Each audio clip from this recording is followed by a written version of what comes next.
Hello. हाँ जी, नमस्कार। कैसे हैं आप सब? आई होप आप सब ठीक होंगे। मैं चंदू, आप सभी का अपने YouTube channel focus by Chandu पर तहे दिल से स्वागत करता हूँ। और जैसा कि हम पढ़ रहे थे हाइट एंड डिस्टेंस, अब हम उसको आगे कंटिन्यू करते हैं। और आपके लिए क्लासेस बहुत इंपॉर्टेंट है। तो अगर आप इस यूट्यूब चैनल पर नए आए हैं तो लाइक शेयर सब्सक्राइब करें, जिससे आपको ज़्यादा से ज़्यादा मदद मिल सके। ठीक है दोस्तों? तो अब हम अपने अगले उसकी तरफ चलते हैं जिसको हम कर रहे थे, है ना? तो हमने कल बेसिक पढ़ा था हाइट एंड डिस्टेंस का। वो आप पिछली वाली वीडियो में देख सकते हो, लास्ट वाली में। अब हम चलते हैं नेक्स्ट वीडियो पे, मतलब कि नेक्स्ट सवालों पे चलते हैं। हमने एग्जाम्पल नंबर 2 तक कर लिए थे, अब एग्जाम्पल नंबर 3 होगा हमारी बुक का। Example number 3, height and distance.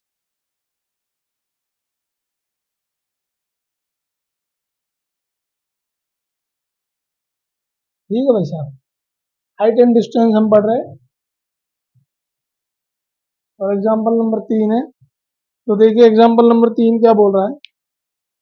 एक 1.5 मीटर लंबा एक प्रेक्षक एक चिमनी से 28.5 मीटर की दूरी पर उसकी आंख से चिमनी के शिखर का उन्नयन कोण 45 डिग्री यानी 45 डिग्री है। तो चिमनी की ऊंचाई ज्ञात करनी है अपन को। चिमनी की ऊंचाई ज्ञात करनी है दोस्तों। तो देखिए जैसा कि इसने बोला है ऐसा सही लिखते हैं अपन। ठीक है, प्रेक्षक देखिए 28.5 मीटर एक चिमनी है। 28 एक एक सॉरी, देखिए ये एग्जाम्पल जो बोल रहा है, ये कोई चिमनी है, ठीक है। और यहाँ पर कोई रक्षक है, ठीक है। और ये कितनी दूरी है यहाँ पर? 28 मीटर, 28 मीटर, 28.5 मीटर। ठीक है दोस्तों।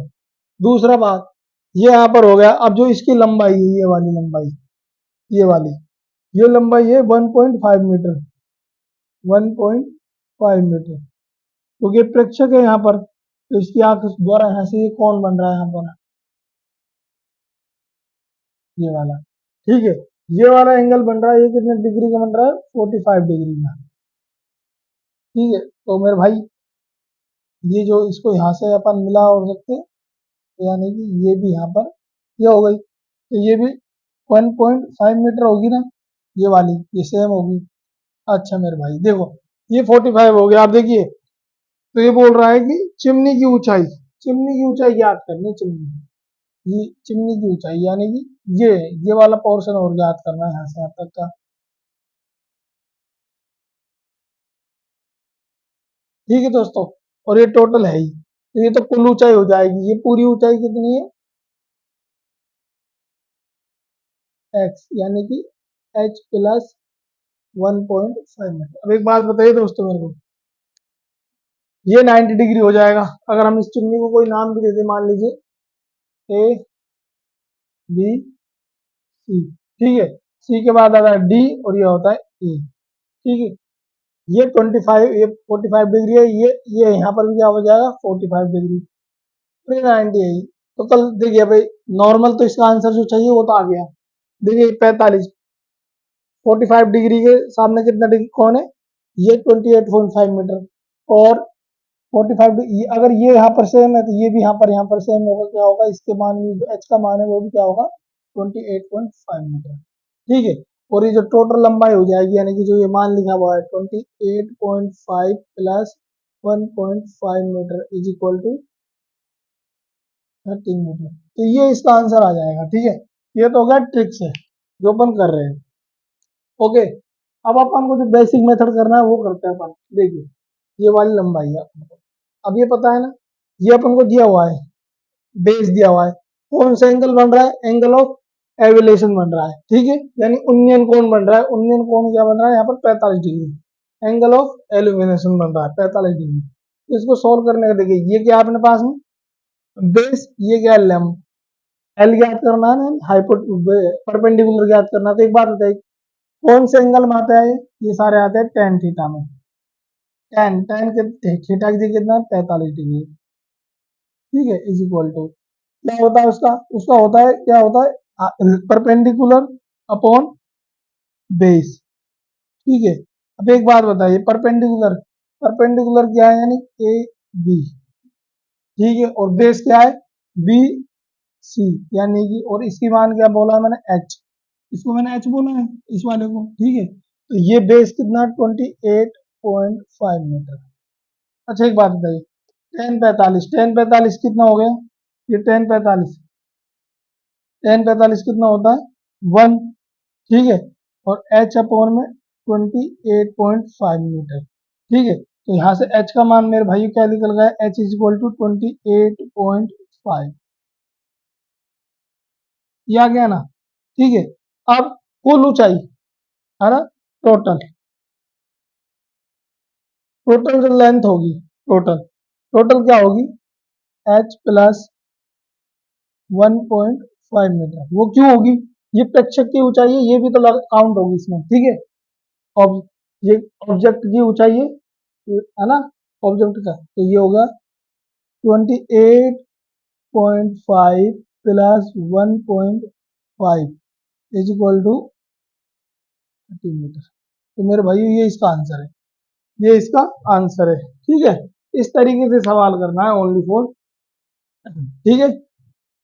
ये क्वेश्चन हमारा यहाँ पर हो गया। देखिए ये तो मैंने सीधा किया था उससे, ये अपना क्वेश्चन जो हो रहा है स्टार्ट वो यहाँ से हो रहा है, यहाँ से प्रोसेस करना है, ये हो गया, और ये वाला, ठीक है।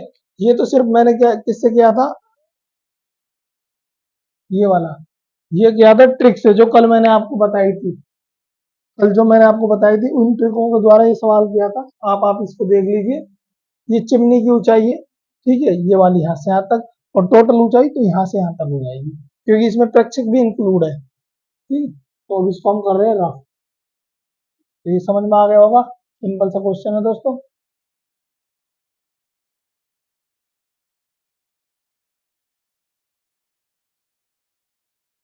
अब देखिए एग्जाम्पल नंबर 4 क्या है,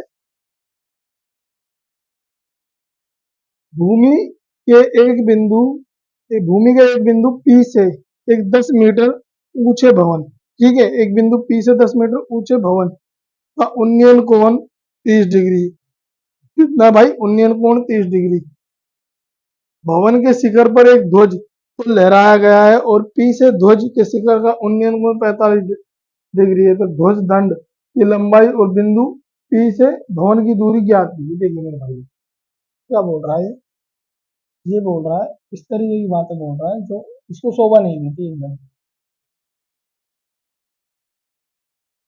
देखिए मैं इसको ऐसा करता हूँ, ये अरे बन गया भाई, चलो ऐसे कर लो। देखिए ये कोई है, ये तो है भवन, ठीक है मेरे भाई, ये है भवन, इस भवन का तो कोण है 30 डिग्री, ठीक है। अब यहाँ पर कोई फ्लैग है, इस तरह का कोई फ्लैग है, और उस फ्लैग का जो कोण बन रहा है,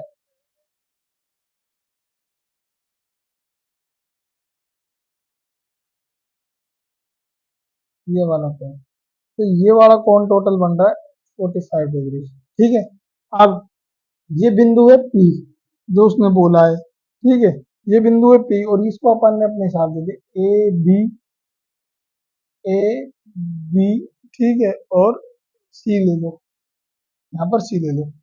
अब क्या बोल रहा है भाई, देखो रूट 3 की जगह, रूट 3 तो हम अपन को लेना है क्या, यहाँ पर लिख रहा हूँ जो रूट 3 है, तो उसके लिए लेना 1.732 लेना है, ठीक है, 1.73 ले सकते हैं। अब ये बोल रहा है कि P से ध्वज के शिखर का उन्नयन कोण, ध्वज के शिखर का उन्नयन कोण, ठीक है, और क्या याद करना है, P से ध्वज के शिखर का उन्नयन कोण, और क्या बोलते हैं उससे, ठीक है।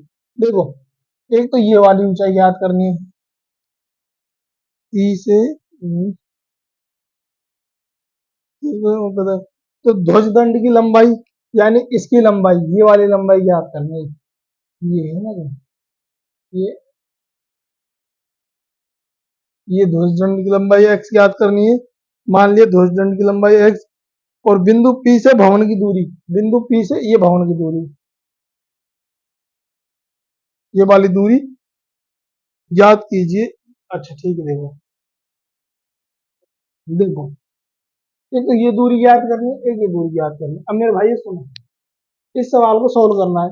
सोल्व करने के लिए हमको देखो किसी को पहले निकालना है।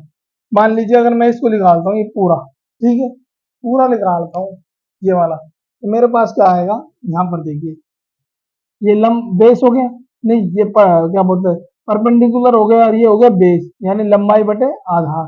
तो टेन, इसमें क्या है, टेन 45, टेन 45 डिग्री का मान कितना है, टेन 45 का मान क्या है, पूरा, पूरा लिया है वो क्या होगा, सी ए अपॉन में पी ए या ए पी। ठीक है, अब देखो टेन 45 का मान एक, सी ए की जगह सी ए लिख दिया, और पी ए की जगह पी ए लिख दिया। तो पी ए की जगह P A is equal to C A. तो भाई एक बात याद आ गई, जो इसकी लंबाई होगी ना, पी ए की मान क्या है अपने पास, एक्स, मतलब वाई, वाई, ठीक है, पी ए की जगह क्या है अपने पास में, वाई। तो जो इसका मान होगा ना, वो इस पूरी लंबाई के बराबर होगा, जो इसका मान होगा वो इस पूरी लंबाई के बराबर होगा। ठीक है, अब एक बात बताइए, मेरे को क्या करना है, इस वाले भवन के अगर मैं इसकी दूरी निकाल लेता हूँ और इसको माइनस कर देता हूँ इसमें से, तो इसका मान आ जाएगा। अब छब्बीस बात बताइए, ये 30 है, ये क्या हो गया यहाँ पर, ये कुछ भी हो गया। अब अपन को क्या करना है, ये वाली दूरी ज्ञात करनी है, ए बी। क्या क्या दूरी ज्ञात करनी है, ए बी ज्ञात करनी है। ठीक है दोस्तों, है ना। और जो हमको ये जो दूरी दे रखी है भवन की, भवन की जो ऊंचाई है, ये ऊंचाई कितनी दे रखी है, 10, ये 10 मीटर दे रखी है अपन को क्वेश्चन में। ठीक है, अच्छा ये 10 मीटर दे रखी है अपन को, तो यहाँ से अपने पास जो आएगा, अब इस वाले त्रिभुज को देखिए, only for A B P, A B P. ठीक है, ये तो त्रिभुज कौन सा था, ये तो त्रिभुज था कौन सा, सी A P, C A P. ठीक है, ये हो गया। अब अपन को त्रिभुज कौन सा देखना है, अब अपन को त्रिभुज देखना है ये वाला, देखिए triangle, right angle triangle A P B, A P B, A P B देखिए, ए पी बी में टेन, टेन कितना 30। ठीक है, क्या आता है, ये देखिए, ये अपने पास वाई, सॉरी, ये अपने पास है 10, ये वाला। ठीक है, और ये वाला क्या है, यानी क्या होता है, लंब बटे आधार, यानी परपेंडिकुलर अपॉन बेस। तो ये कितना वाई। अब एक बात हो जाए, टेन 30 का मान क्या होता है, वन अपॉन में रूट थ्री। ठीक है, ये हो गया 10 वाई। ठीक है, ये होगा 10 मल्टीप्लाई रूट थ्री। अच्छा वाई 10, टेन, है ना, और रूट ये अपना रूट वन थ्री की वैल्यू 1.732, तो यहाँ से y की इसकी वैल्यू क्या आ गई, 7.32 मीटर। तो ये वाली कितनी आ गई, ये जो वैल्यू आई है अपने पास में, ये आ गई 7.32 मीटर। ठीक है, टोटल हो गई। अब एक बात होती है, यहाँ पर क्या लिखा पड़ा है मेरे पास, पी है, ये क्वेश्चन नंबर एक है ना। ठीक है, अब एक बात बताइए मेरे को, इक्वेशन नंबर एक, इक्वेशन नंबर है पी ए, पी ए होगा सी ए।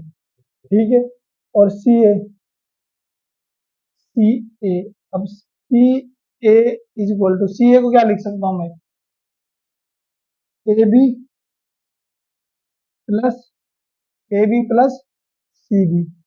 ठीक है, पी ए, अच्छा पी ए की वैल्यू क्या है अपने पास, 7.32। अच्छा एक बात बताइए, ए बी की वैल्यू कितनी है, ए बी की वैल्यू कितनी है, 10 प्लस सी बी। तो C B is equal to कितनी आ गया, देखिए इधर जाएगा तो 7.32 मीटर। तो मेरे भाइयों, एक्स, एक्स यानी इस फ्लैग की जो वैल्यू आई है, यहाँ से यहाँ तक की ऊंचाई आई है वो 7.32 मीटर। ये अपने पास आंसर आया है। ठीक है, समझ में आया ना, इस तरीके से क्वेश्चन सोल्व करना है बोर्ड में। बोर्ड में इस तरीके से सोल्व करना है। ठीक है, तो ये क्वेश्चन यहाँ पर होता है। पहले एक बार देख लीजिए आप, इससे देखिए आंसर तो थोड़ी देर में निकल जाएगा, जो इसका मान होगा वो इसका मान होगा। ठीक है, ये 45 है तो ये 30 है, तो 60 के सामने क्या आ जाएगा, 10√3 आ जाएगा। तो 10√3 क्या होता है, शायद 17, 10 रूट, जब √3 को बोलते हैं 1.72 से, तो उसको 10 से गुणा करते हैं तो ये आता है, मल्टीप्लाई करने पर ये चीज आती है, जो ये आ गया। ठीक है, अब ये पूरी ऊंचाई है। अब एक बात बताइए, 45, तो ये पूरी भी तो इतनी होगी, ये वाली पूरी भी तो इतनी होगी ना, होगी, तो इसमें घटाने पर वैल्यू आ जाएगी, तो ये मान होगी। ठीक है, अब इसको करते हैं रफ। नेक्स्ट एग्जांपल देखते हैं, नेक्स्ट एग्जांपल। ठीक है दोस्तों,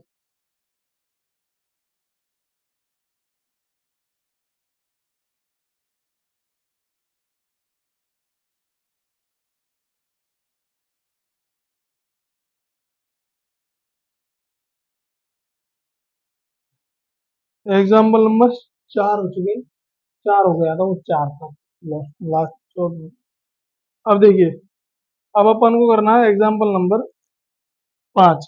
एक समतल जमीन पर खड़ी मीनार, एक समतल जमीन पर खड़ी मीनार की छाया स्थित 40 मीटर अधिक अधिक लंबी हो जाती है, जबकि सूर्य का 49 घटकर 30 डिग्री, 60 डिग्री से 30 डिग्री हो जाता है। अर्थात छाया के एक सिर से मीनार से शिखर का उन्नयन कोण 60 डिग्री है। तो डीबी की लंबाई है, डीबी की लंबाई है, जबकि उन्नयन कोण 30 डिग्री है। तो मीनार की ऊंचाई ज्ञात करें। देखिए, ये क्वेश्चन अपने रोजमर्रा की जिंदगी से रिलेटेड करता है, मतलब रोजमर्रा कैसे, जैसे कि अपन अपनी खुद की परछाई को नहीं देखते क्या, एक बार तो इतनी बड़ी दिखती है, थोड़ी देर बाद छोटी दिख जाती है। तो वो सूर्य की जो पीछे जो सूर्य अपने ऊपर प्रकाश डालता है ना, ये सब उसकी वजह से होता है। ठीक है, तो ये क्वेश्चन यही बोल रहा है कि एक समतल जमीन पर खड़ी, एक समतल जमीन पर खड़ी, ये लीजिए एक समतल जमीन पर खड़ी है, खड़ी मीनार की छाया उस स्थिति में 40 मीटर अधिक।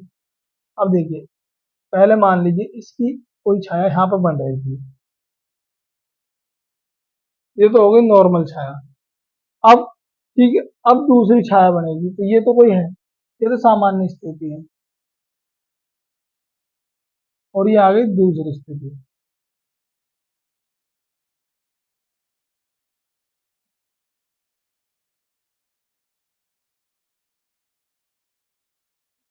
ठीक है, अब ये जो छाया है इस पर बन रहा है 30 डिग्री का कोण, और यहाँ से यहाँ तक की जो दूरी है वो 40, ये वाला। देखिए, जैसे इसको नाम दे दिया ए, बी, सी और डी। ठीक है, अच्छा, और यहाँ पर कितना कोण डिग्री का कोण बन रहा है, ये बन रहा है 60 डिग्री का कोण। ठीक है, अधिक लंबाई हो जाती है, पहले 60 डिग्री था, 60 डिग्री अगर 30 डिग्री होता तो ये यहाँ तक बन जाता है, अधिक हो जाता है। छाया से सिर, एक सिर से मीनार के शिखर का उन्नयन कोण 60 डिग्री, तो डी डी बी डी भी छाया की लंबाई है, जबकि उन्नयन कोण 30 डिग्री। मीनार की ऊंचाई ज्ञात करनी है। तो भैया देखो, मीनार की ऊंचाई ज्ञात करनी है अपन को, मीनार की ऊंचाई ज्ञात करनी है। अच्छा, एक बात बताइए, ये तो 90 डिग्री होगा ये कोण, और ये ऊंचाई ज्ञात करनी है, इसको एच दे दिया ए बी को। ठीक है, मीनार की ऊंचाई। अब एक बात बताइए, मैं इस पहले राइट एंगल पूरे ट्रायंगल पूरे वाले को ले जाऊं, पूरे वाले ट्रायंगल को ले लूंगा, या तो देखिए पूरे वाले को लिया, ए, त्रिभुज ए, बी और डी से।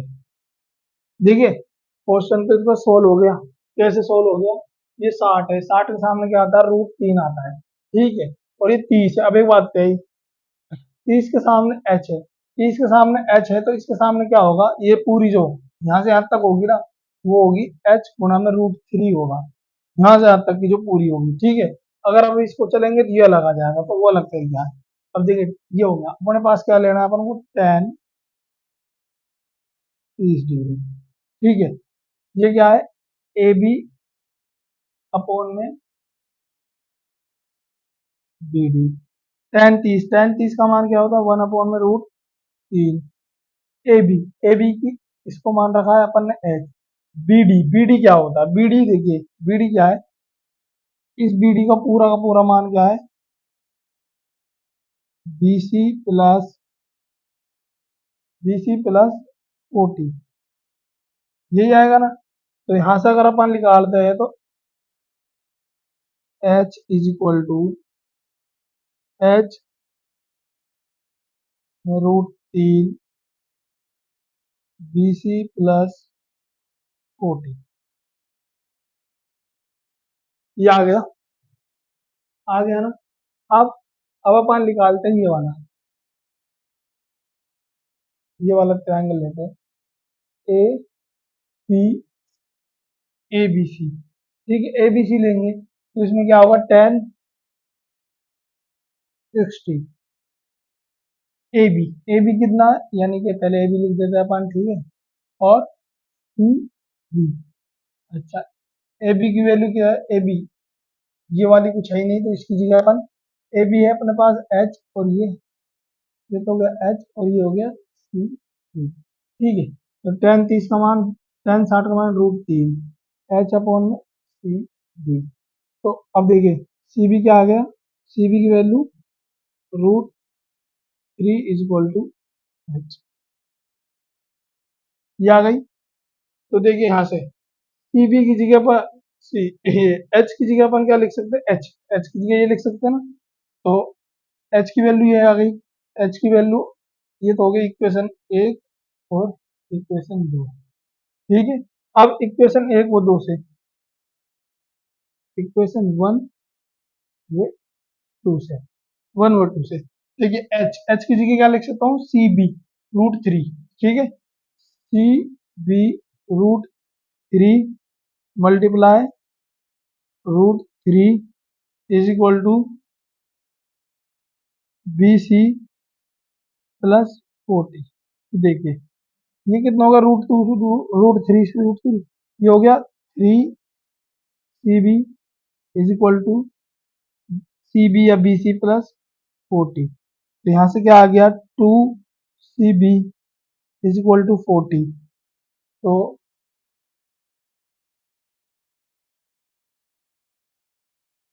BC इज इक्वल टू 40/2, तो BC इज इक्वल टू कितना आ गया, 20। BC इज इक्वल टू कितना आ गया, ये कितना आ गया, यहाँ से आप तक की 20 वैल्यू आ गई। अच्छा एक बात बताइए, ये 20 वैल्यू आ गई, अब अपन को किसका मान निकालना है, एच का मान निकालना है ना। ये सारी वैल्यू आ चुकी है, आ गई ना ये सारी मान।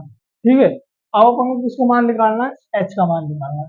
तो ये 20 ये 40, तो टोटल कितनी हो गई, 60। अच्छा अभी बात करते हैं एच का मान कहाँ पर निकलेगा, बीसी का मान ये रहा।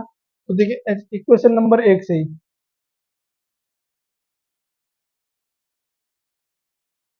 इक्वेशन नंबर 1 से एच, एच की जगह अपन एच रखेंगे, ठीक है, और √3 की जगह √3 रखेंगे। बीसी का मान कितना है, 20 प्लस सीबी का मान कितना है, 40। तो एच इज इक्वल टू कितना हो गया, 60/√3। ठीक है, अगर हम इसको ऊपर नीचे √3 से मल्टीप्लाई कर देते हैं तो ये क्या हो गया, यहाँ से देखिए ये ये आएगा H, H is equal to 60/3 √3। तो एच की जो वैल्यू आएगी, H is equal to 20√3।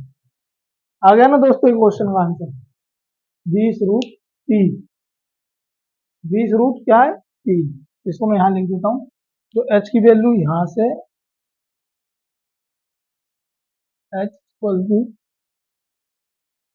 20√3, 20√3 H की वैल्यू क्या आ गई, 20√3 आ गई ना दोस्तों। इस तरीके से क्वेश्चन सोल्व होगा पूरा। ओके भाइयों, तो आप इस क्वेश्चन को देख लीजिए इस तरीके से। देखिए मैं इस तरीके अब यहाँ भी कर सकता था इसको मैं, 20 है, 60 के साथ 30 के सामने कितना है, 20, 60 के सामने कितना हो जाएगा, 20√3 हो जाएगा मल्टीप्लाई, जो कल हमने कॉन्सेप्ट सीखा था। ठीक है, तो अब हम इसको करते हैं रफ। आ गया ना क्वेश्चन कैसे करना है, पहले बड़े वाले ट्रायंगल को लिया, बड़े वाले ट्रायंगल से ये वैल्यू आई, फिर छोटे वाले ट्रायंगल को लिया तो ये वैल्यू आई, इन दोनों में से लिया तो यहाँ पर हमने एच का मान रख दिया, ये एच का मान रखने पर ये हुआ, तो 2BC बराबर ये आ गया। तो BC बराबर 40, 40 अपन में 2 20 हो गया। अब इक्वेशन एक से हमने पता है एच का मान निकालना है, एच का मान निकालने के लिए एच √3 + 20 + 40 एच बराबर 60 अपॉन √3 इंटू 3 √3 अपॉन √3। तो इस तरीके से कितने पर ये आ गया 20√3। ये क्वेश्चन हमारा सॉल्व हो गया। ठीक है दोस्तों, तो ये हम कर देते हैं।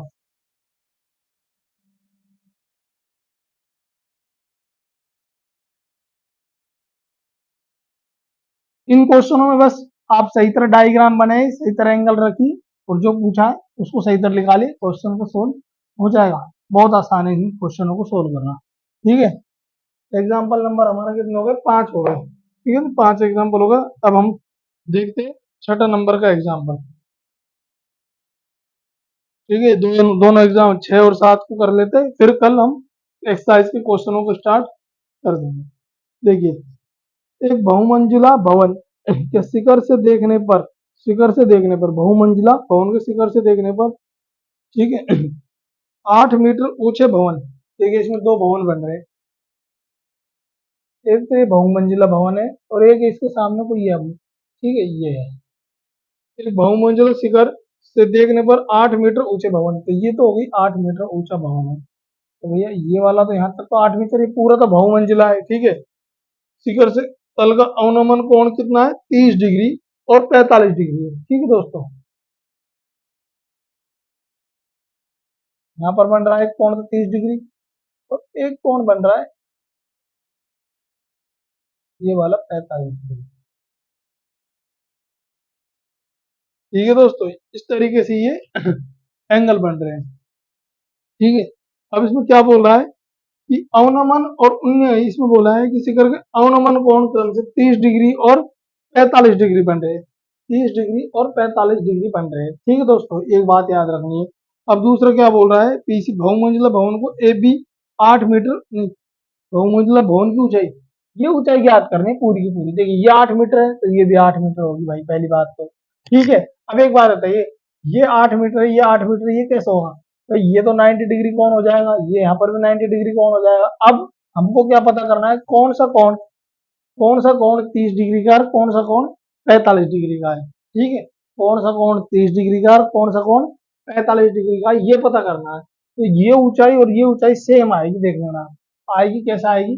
अब जैसे इसको मैंने ले लिया ए, ठीक है, जैसे इसके अनुसार ले लेता हूँ पी, पी के बाद D, C, P D C, A, B, A B, P, हाँ सही।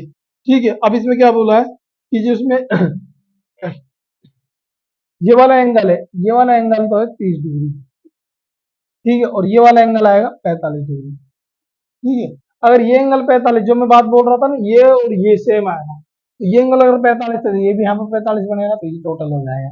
अब हमको क्या करना है, पहले त्रिभुज लेना है, ये वाला त्रिभुज लेते हैं। ये वाला त्रिभुज लेंगे तो यहाँ से इसकी वैल्यू आ जाएगी, इसकी वैल्यू हम निकाल लेंगे, या फिर इस पूरे वाले त्रिभुज को ले लीजिए, आपको जैसा मन करता है वैसे क्लिक कर लीजिए। तो अपन चलते हैं पहले इस त्रिभुज में, इसको मान लेता हूँ मैं एक्स।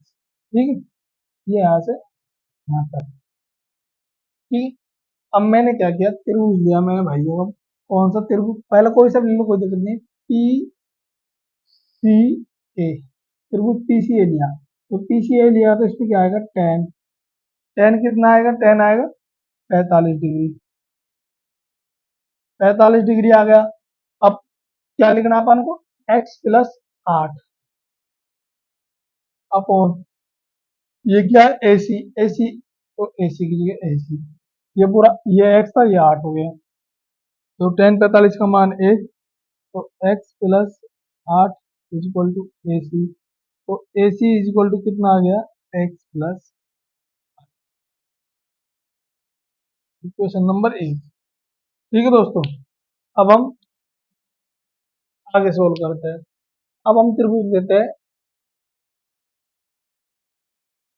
त्रिभुज कौन सा ले रहे हैं, ये वाला त्रिभुज पी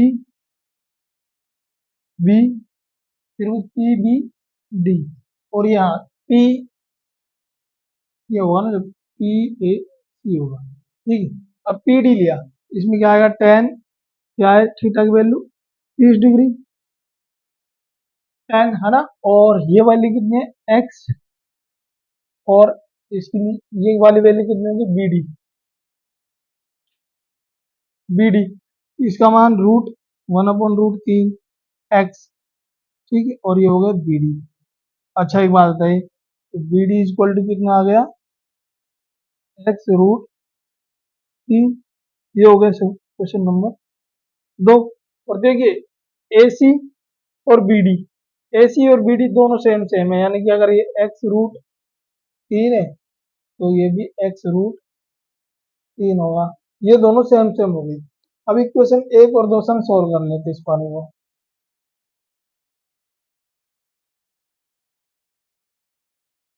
इक्वेशन 1 से, इक्वेशन 1 से ए सी है ना, ए सी की जगह ए सी रखो, ठीक है, ए सी, ए सी क्या है, ये वाला x√, ए सी की वैल्यू क्या हो गई, देखिए यहाँ पर आप लिख देते हैं A C is equal to B D is equal to x√3, ये बराबर है ना।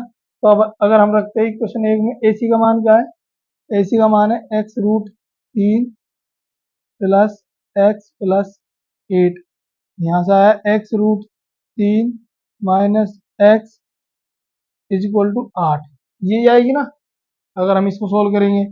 देखिए यहाँ से क्या कॉमन आ गया, x कॉमन आ गया, तो ये हो गया √3 - 1 इज इक्वल टू 8, तो x की वैल्यू क्या आ गई, 8/√3 - 1, √3 माइनस ये हम लिख देते हैं, ये जो वैल्यू आ गई, ये क्या आ गई, x इज इक्वल टू 8/√3 - 1, √3 - 1, तो x इज इक्वल टू कितनी हो जाएगी, अब एक बात बताइए, ऊपर नीचे मल्टीप्लाई कर दूंगा, √3 - 1 √3 + 1 और √3 + 1, ये हो गया। या फिर अपन एक काम और भी कर सकते हैं, देखिए ये जो है ना, उसका मान भी रख सकते हैं अपन, √3 माइनस का, ठीक है, कौन सा होता है, वही जो अपन निकालते हैं 1.72। अब इस सोल्व इसको कर रहा हूँ मैं यहाँ आगे, यहाँ पर कर रहा हूँ इस क्वेश्चन को, देखिए ये हो गया x, x की वैल्यू निकालनी है, तो देखिए 8√3 + 8, एक तरीके से यही रहेगा ना, तो अब ये √3 + 1, और ये क्या हो गया, 3 का स्क्वायर और 1 का स्क्वायर, 3 का स्क्वायर और √3, यानी कि अगर 3 माइनस 1, तो ये कितना हो गया, 4 2, तो ये आ गया, या तो 4√3 + 1, ठीक है। अब हम इसको करते हैं, तो इसको देखिए चार रूट हो गया ना। अब इस √3 की वैल्यू जो होती है, √3 की वैल्यू जो होती है, ठीक है, √3 की वैल्यू होती है 1.732, तो हम इसको क्या लिख सकते हैं, इसको हम लिख सकते हैं x इज इक्वल टू, ये हो गया, इसमें हम जोड़ देते हैं, ये हो जाता है 4 × 2.732, 2.732, तो x की वैल्यू जो अपने पास आ जाएगी, x की वैल्यू अपने पास कितनी आ जाएगी, अगर हम इसको मल्टीप्लाई करते हैं तो 4 दूनी 8, ठीक है, और 4 तिया 12, 1, 4 7 28, 28 और 1 29, 29 तो हासिल आ गई, पॉइंट, 2 चौके 8, 8 और 2 10, 10 पॉइंट ये आ गई, एक्स की वैल्यू अपने पास आ गई ये।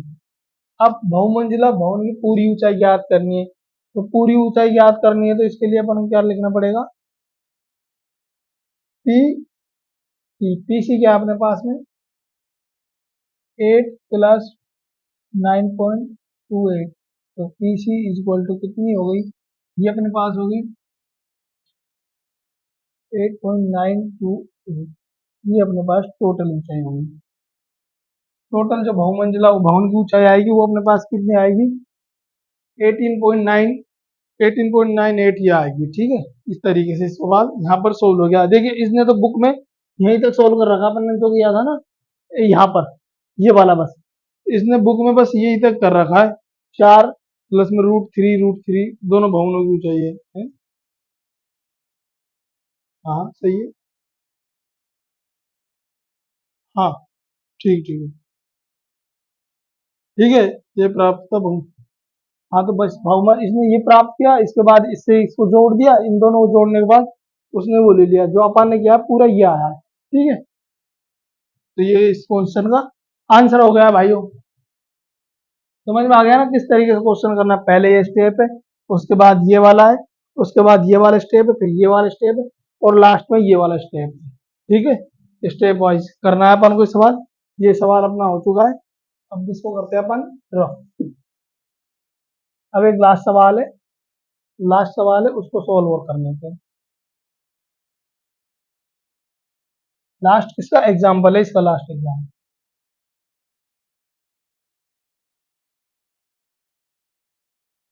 अब देखिए, लास्ट एग्जाम्पल है, एक नदी के पुल के किनारे, एक नदी के पुल के किनारे, एक नदी के पुल के एक बिंदु से दो सम्मुख किनारे के अवनमन कोण क्रम से 30 डिग्री और 45 डिग्री, और यदि पुल के किनारे से 3 मीटर की ऊंचाई पर, तो नदी की चौड़ाई क्या है? सुनिए,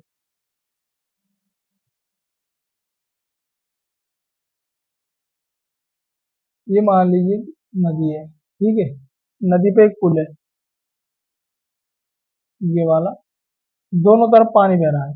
ठीक है, अब दोनों तरफ पानी बह रहा है तो भाई इसकी स्थिति याद करनी है अपन को। ठीक है ना? अब ये जो दे रखा है, ये तो दे रखा है 3 मीटर। ठीक है, एक जगह एंगल दे रखा है 30 डिग्री, और एक जगह एंगल दे रखा है 45 डिग्री। ठीक है, यही है ना? ठीक, ये मतलब इसके ऊपर कोई पुल है, ठीक है ना, वो इस तरीके से हो रहा है जैसा आप विदेशों में देखते हैं, अपने यहाँ पर भी होगा, मतलब देश में, तो इस तरीके से पुल है, ये रास्ता है इसके ऊपर, इस तरीके से। ठीक है, तो ये पुल की जो यहाँ से यहाँ तक तुझे 3 मीटर है, और ये नदी है इस तरीके से चौड़ी है किनारों से। तो अब एक बात बताइए, ये हो गया ए, ये हो गया बी, ये हो गया सी, और ये हो गया ए बी सी और डी। ठीक है, कुछ भी ले लीजिए एक्स वाई जेड। अब ये अपन को ये चौड़ाई याद करनी है, इसको मान लीजिए एक्स, इसको मान लीजिए वाई। अब क्वेश्चन तो यही सॉल्व हो गया भाई, सीधी सिंपल बात है। ये 30 है, 30 के सामने √3 है, तो इसके सामने कितनी आ जाएगी? इसकी जो वैल्यू आएगी वो अपन निकाल रहे 3√3। ठीक है, अगर ये 30 है, देखिए 45 के सामने 30 है ना, ये वाला 45, 45 सामने 3 है, तो इस 45 के सामने भी क्या होगा? ये 3। तो ये टोटल ऊंचाई तो आ गई है 3√3 + 3 चौड़ाई कितनी होगी? टोटल चौड़ाई होगी, ये हो गई क्या होता है 3√3, तो 3 कॉमन लिया तो √3 + 1, ये तो इसकी टोटल चौड़ाई आएगी। ये तो आ गया अपना ट्रिक वाला, जो मैंने कराई है ना। अब अपन इससे ना करके अब अपन करते हैं उस तरीके से जो अपन को मेथड यूज करना है। तो देखिए, अपन पहले त्रिभुज लेते हैं ए सी बी, त्रिभुज ए सी बी से टेन, टेन कितना है? 30 डिग्री, टेन 30 डिग्री, ये कितना है? 3, ये कितना है? एक्स, ये कितना आ गया? 1/√3, 3/x, तो ये कितना हो गया भैया? x = 3√3। अच्छा, ये हो गया। अब ट्राइंगल कौन सा लेते हैं? A D, A D B. ठीक है, आ गया 10 45, 10 45 में क्या होता है? 3/y, ठीक है। अब ये हो गया 10 45 का मान 1, और 3/y, y = कितने हो गया? 3, y = 3। अब एक बात बताइए, जो नदी की कुल चौड़ाई है, नदी की कुल चौड़ाई, रिवर की कुल ब्रेथ, ठीक है, नदी की कुल चौड़ाई, कुल चौड़ाई कितनी है? वो x + y। ठीक है, x का मान 3√3 और y का मान 3, तो कितने आ गया? 3√3 + 1। ये इस क्वेश्चन का आंसर हो गया, ये इस क्वेश्चन का आंसर हो गया दोस्तों। ठीक है दोस्तों, यहाँ पर ये इस क्वेश्चन का आंसर हो गया, ये पूरी ब्रेथ कितनी होगी, नदी की कुल चौड़ाई ये होगी। तो आसान, आपको ये समझ में आया होगा। और हमने एग्जाम्पल नंबर 7, यानी जो अपनी बुक में एग्जाम्पल्स आते वो सारे कर लिए। अब हम कल से इसकी क्लासेस करेंगे, इसकी क्लासेस मतलब क्लासेस क्या क्वेश्चन करेंगे बुक वाले चैप्टर के 9.1 एक ही प्रश्नावली इसमें इसमें तकरीबन 16 से 17 क्वेश्चन है, उनको भी हम यहीं पर सोल्व करेंगे एक क्वेश्चन को। और यही है कि मेरा अगर आप इस यूट्यूब चैनल पर नए आए तो लाइक शेयर सब्सक्राइब करें, कमेंट करें कि आपको वीडियो कैसी लगी, खासकर कमेंट तो जरूर करें कि आपको वीडियो कैसी लगी। और कोई सजेशन देना हो तो बताइए, पढ़ाने के तरीके में कुछ चेंज करना हो तो वो भी बताइए, ठीक है। और ज़्यादा से ज़्यादा अपने सहपाठियों के साथ इस वीडियो को शेयर करें जिससे उनको भी फायदा मिल सके और आप भी इस चीज़ का पूरा फायदा उठा सकें। ठीक है दोस्तों, धन्यवाद।